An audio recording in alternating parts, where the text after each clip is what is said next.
Emma Potter was the costume designer on the first season of Perry Mason for HBO. Where do you begin on such a massive production like this?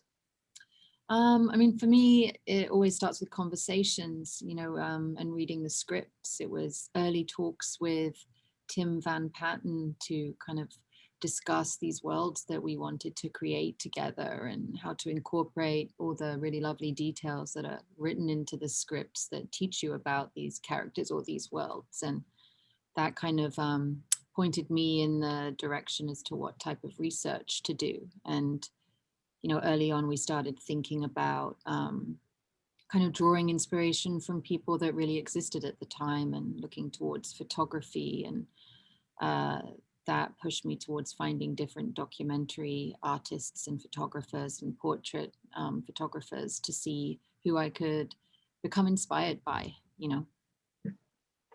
Yeah, you've said that you weren't really inspired so much by the original series or previous iterations of Perry Mason. I'm wondering, are there any, hints of those versions of the character and the stories in the version that we saw from you? I would, if there are, I would say that, for costumes and again in talks with Tim and with our writers, it was not a direct link to the other television versions. I know that for them, aspects of the characters and the stories did come from the much earlier books that were written. But it was really kind of a fresh take, and it was you know, kind of an origin story of sorts. And it was taking all these beats that they had written in there with this backstory with the war and what happened with his family and the farm and all of that, and kind of starting there and slowly shifting into the very beginnings of what might become someone that maybe in a couple seasons is more similar to the Perry that other people are familiar with. And how did you get your part on this project? Um, oh, that's an interesting question. I had heard about the project, at the tail end of the year prior, and it was something that sounded really exciting and interesting. This idea of this kind of, again, an origin story for him, and just thinking of this character kind of moving throughout the streets of Los Angeles at such a very interesting time in LA. And so it was just kind of reaching out to people that I knew that were involved and trying to get an opportunity to meet Tim and to talk about it and show him kind of what my approach would be. And it was a series of interviews that followed that, and we just kind of hit it off and had a very similar approach to what we wanted this character to feel like. And I think it just came together. Can you remember any of like what your pitch was of what you wanted to bring to the show? I mean, for me, it was the two things that struck me. They gave me the first episode to read, and instantly it's this idea that Perry is somebody who has no interest in his appearance, and that he takes clothes and acquires garments by unusual means, like he shops at the morgue for them or happens upon things, and it opens up this idea that the clothing could fit improperly because it's not doesn't need to be tailor made for him. It's the idea that he's found it, he's comfortable in it, so it probably fits a little looser. It's a little worn in and a little soft. And so this idea that he's kind of somewhat disheveled all the time was something that I was interested in.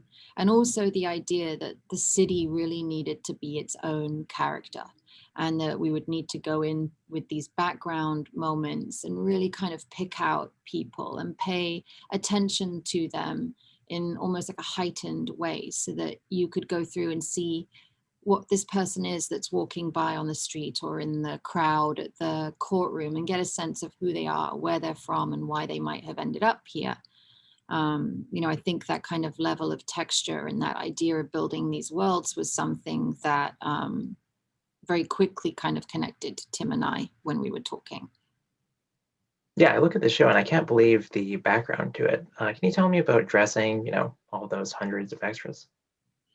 It's a lot of work, and it takes a team to kind of put it all together. And, I was very fortunate. I had a wonderful ACD, Marissa Richmeyer, and a key costumer, Andy Anderson, that helped me kind of on the cast side, building the kind of looks for these environments that they would be in. So we would put together like these, boards for what we wanted the ideas for the church to be, for example, or, the main kind of people within the church space. And then I had background key costumers, Amelia Rivera and Angela Nunez, who helped me with dressing all of these people and kind of coordinating the teams that would take my ideas of what I wanted and kind of put them together and, have the fittings. And it's just a series of fitting everybody, going through the looks, finding the pieces that make sense, that feel like they're either lived in or they're high end for certain people, and putting together these big kind of crowd scenes. I think that's really what you see when you see the background, right? It's these big waves of different people. And then it's a lot of people dressing them on the day, and kind of also collaborating with hair, makeup, props, everybody. It's those moments when it all comes together, especially in the period shows, and you see the glasses or you see the hairstyles and everything. I think it all really pulls it together. So it's just a lot of work, but it's fun. Yeah, you've talked about how people had a lot fewer clothes back then. They would kind of wear them over and over, and they'd be, much more worn down. So can you tell me about breaking down clothes so it looks like they've been worn in for years? Yeah, I mean, that's something that I think in general, yes, there was this idea that people did not have the same amount of garments. So somebody like Della Street, you get to see her have a couple of coats, but she's fastidious and takes good care of them. So her pieces, it was more a sense of, kind of breaking them in lightly, but then allowing for repairs to be somewhat visible. So you could see that she had kind of donned an area on a knitted sweater or something like that. And then for other characters like Matthew, we built everything for him because we wanted to be able to go in and really kind of break it down. So all those, the collars on the shirts could afford to be kind of really worn, and kind of that sweat and grime in the collar that you would normally wash out. But since he doesn't care as much, he's just throwing the garment on the floor and picking it up until he really has to wash it, that those stains and that aging can kind of get baked in there. And it was, again, a lot of just kind of sanding the garments, washing them down, painting into them, and repeating that process till you get this sense of kind of age and life on them, and using a lot of that early photography to look at for inspiration for those kinds of feels. I feel like the palette behind you is a more vibrant one than the one that we see on the show. Yeah. I'm wondering, is there a particular character that you wanted to really pop in Perry Mason with, more style, more color? I mean, I think in a sense, I don't think there's anybody that like really, really stands out separately, except for perhaps Sister Alice with her stage persona.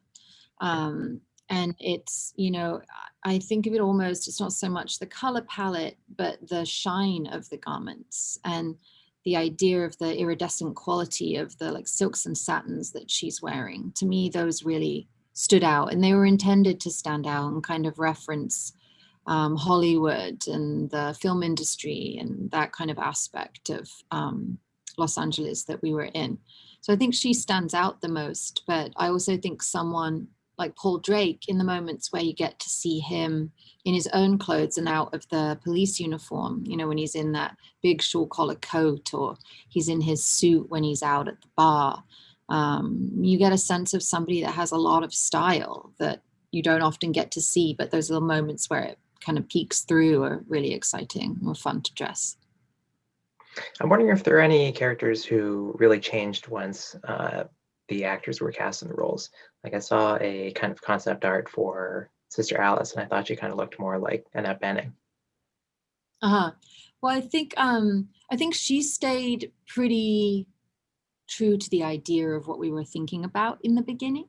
Because it kind of worked. There's always that idea of you have this inspiration for the character on the page, and then you have the actor, and you kind of blend together or steer off in a new direction as you get inspired by all these different things that happen. I think that Emily's character definitely shifted in a way that was really wonderful.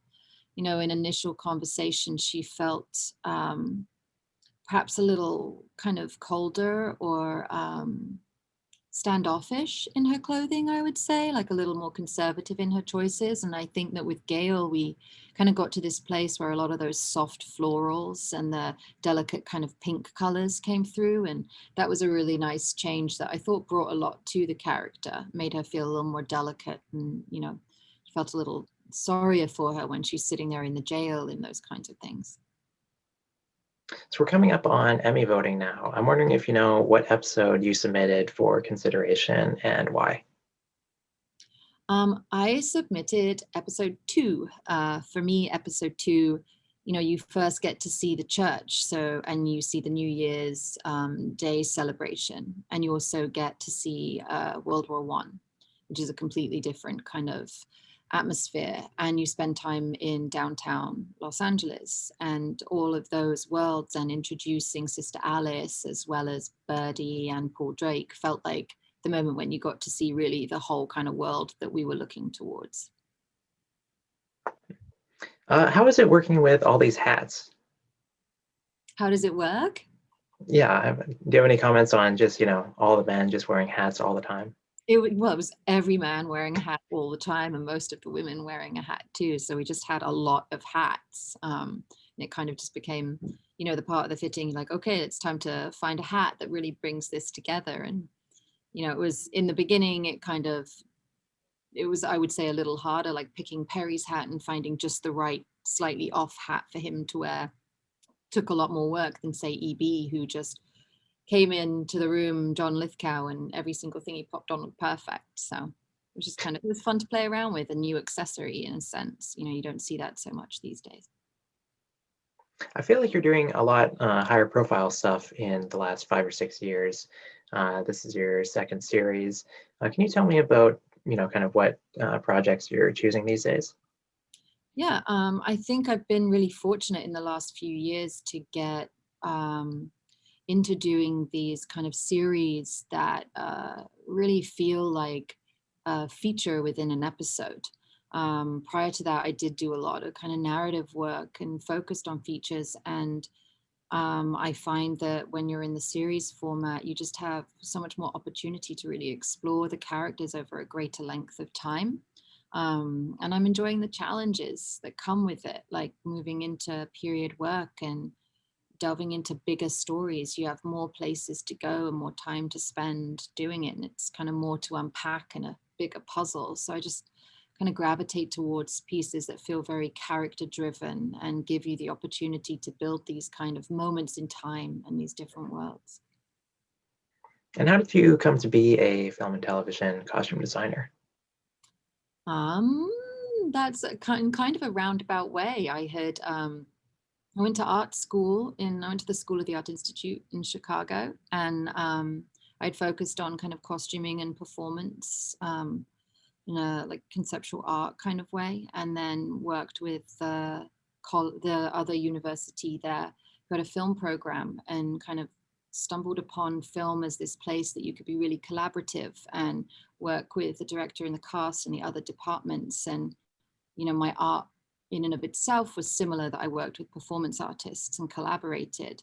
And it became this kind of medium that I explored because I love creating in that sense of, you know, a true collaboration, not just working by myself. So I started working for some other designers and kind of slowly over the years getting experience that way, kind of more hands-on. And what are you working on right now? I can't say. Oh, Another all really right. wonderful Let's ask. series, yeah. Oh, sorry. Another really wonderful series in Los Angeles. So another great big world to build. Okay. And going back to Perry Mason, do you have a favorite costume from the first season? I would say I would have to say I have 3, I think. Sister Alice's very first stage dress that she wears is one of my favorites. Della's Stella Street's dress that she wears at the piano bar. And then Perry's first outfit that you see him in with the leather jacket. We just put so much into that piece, it kind of stays with me. Okay, Emma. Well, thanks very much for chatting with Gold Derby today about Perry Mason. Oh, you're welcome. Thank you so much for speaking with me.